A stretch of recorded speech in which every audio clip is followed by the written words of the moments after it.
Hello epic viewers, from around the multiverse, prepare to indulge in experiencing sheer bliss, because today another riveting captivating stellar unboxing video is about to be brought to fruition. What items will I be unboxing? What items will I be opening? Without further delay, without further procrastination, allow me to list the box. What items are encompassed inside this bulky, empty, tangible, nifty box? Let's find out. I'm going to demystify the answer to that inquiry right here, right now, so bear with me. It'll only take me billions of picoseconds to extract the items from the box and subsequently flaunt them in front of the camera for you to feast your glorious eyes on. Here we go. The unboxing process is about to commence. The unboxing process is officially underway.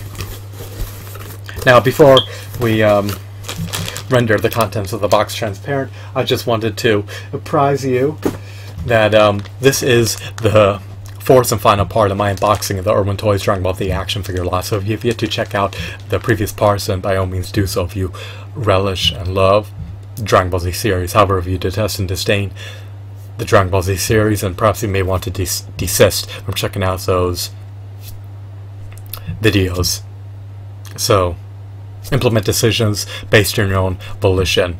Don't be persuaded nor dissuaded by anyone to do anything nor forgo doing anything. So, now that I preface that, now that that's out of the way, let's delve into the contents of the bag.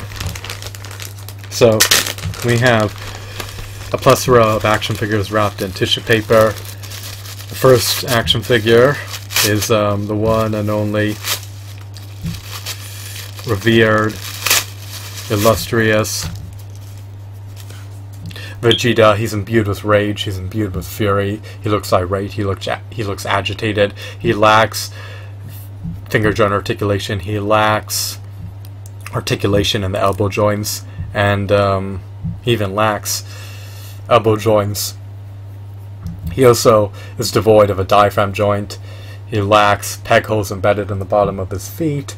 He cannot twist his thighs, nor can he rotate his calves. He cannot rotate his wrists, nor his forearms, nor his biceps. So his articulation is relatively finite. He seems to have roughly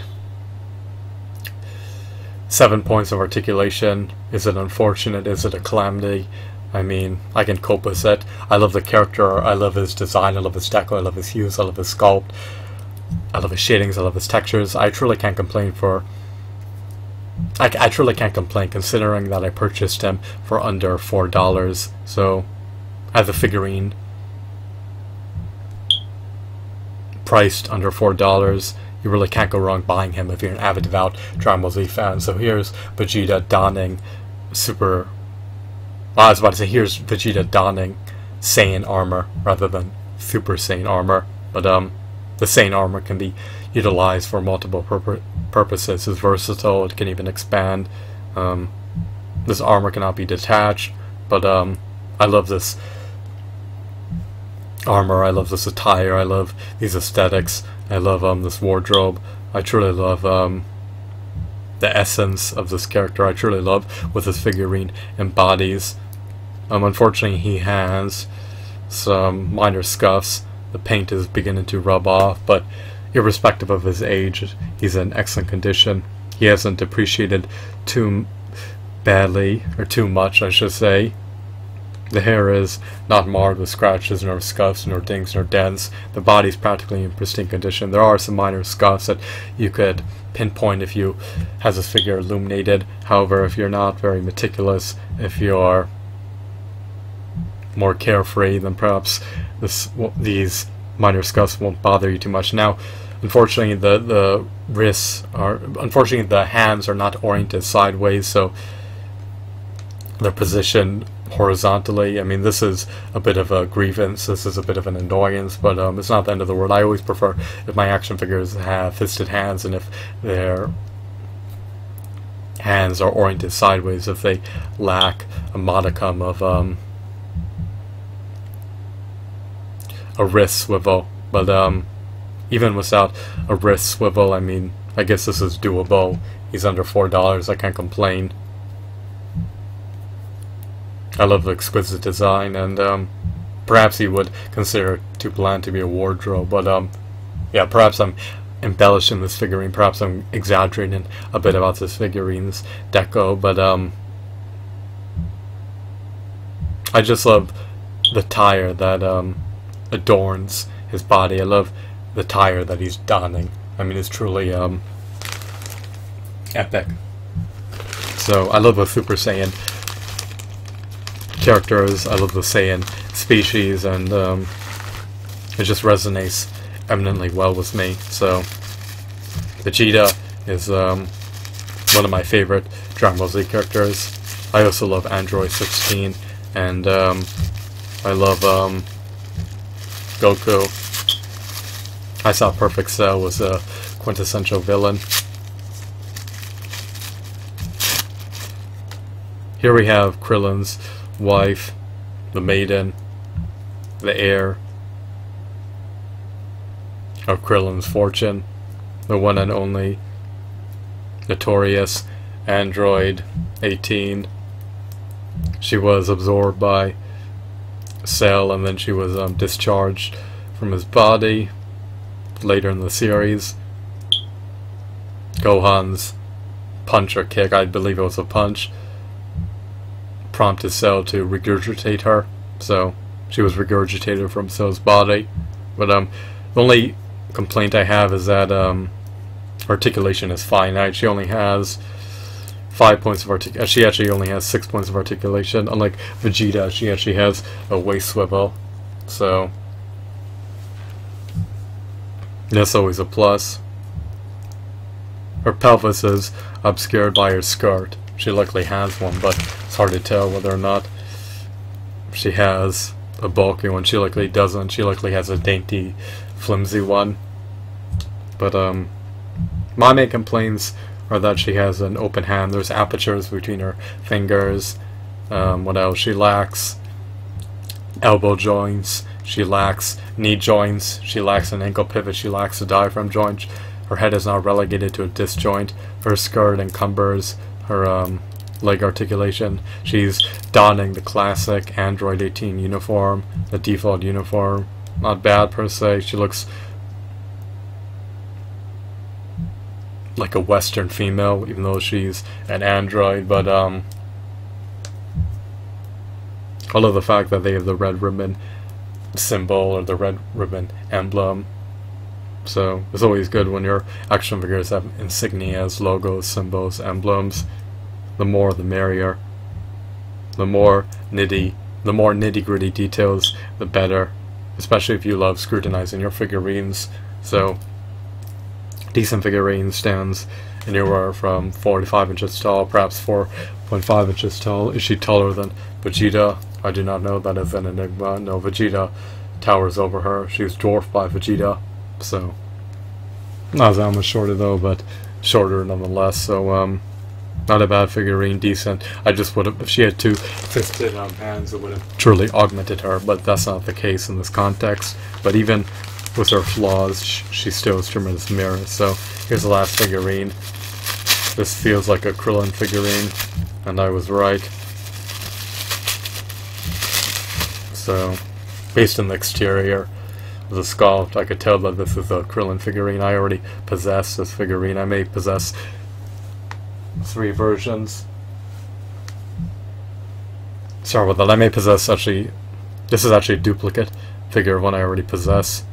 I think I still have this Krillin in storage. I love this Krillin figurine. This is the quintessential Krillin figurine if you can't afford the SH Figure Arts version of Krillin. Now, why do I say that? Well, he's donning his traditional classic uniform, and the fists are, for the most part, oriented sideways. He has 2-fisted hands. He has his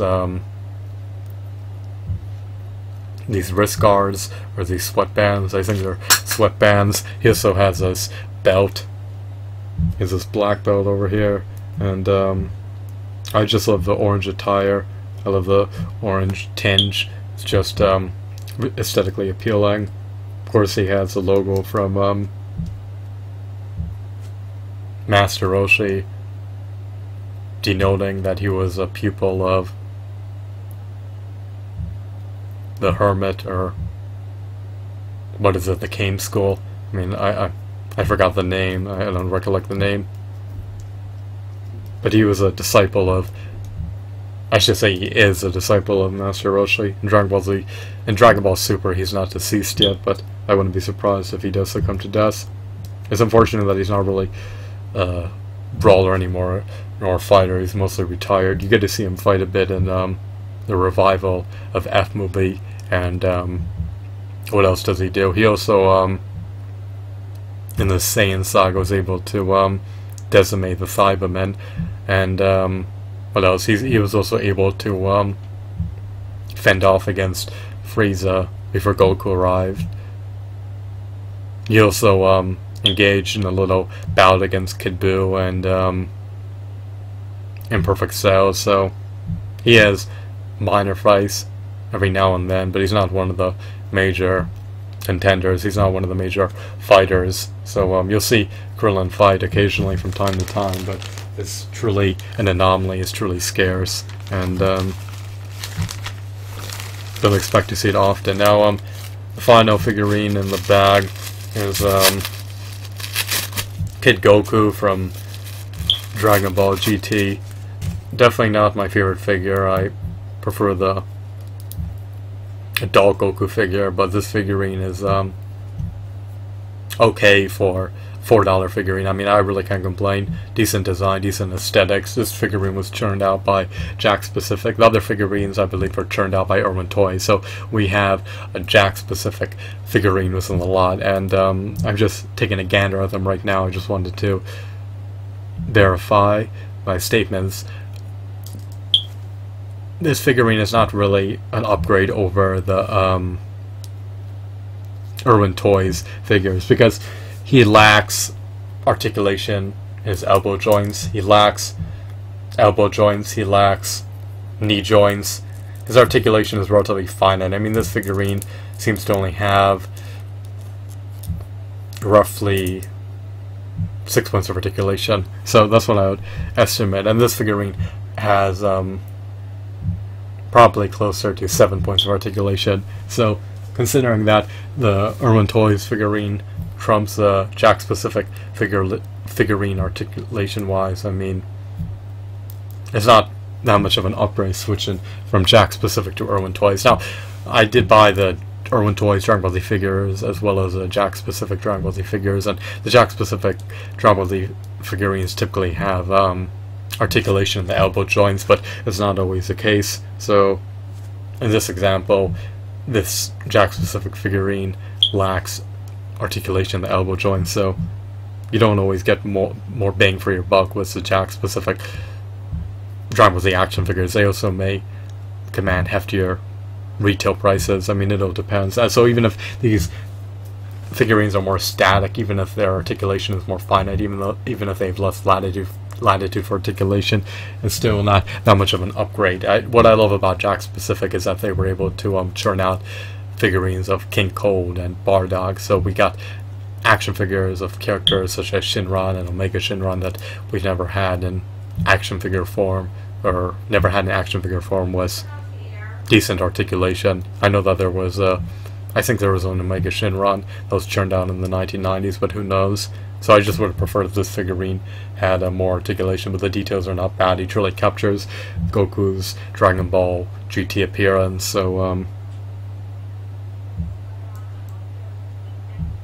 I love the whimsical appearances of the divine Dragon Ball Z characters. So I really can't express any grievances considering that I procured the figurines for under $4 each. But I just wanted to verify something real briefly.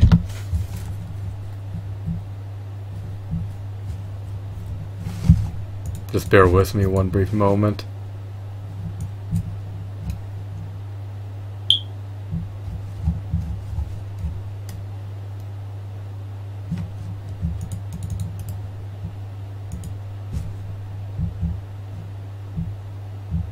Rather than whimsical, I guess you could say divine. I love the divine appearances of these characters. They truly look like they're warriors and that they're stellar in every facet. So thanks for watching this video. I hope that you deem this video to be intriguing and insightful. So I hope that you're appeased. Have a wonderful, marvelous day. Goodbye.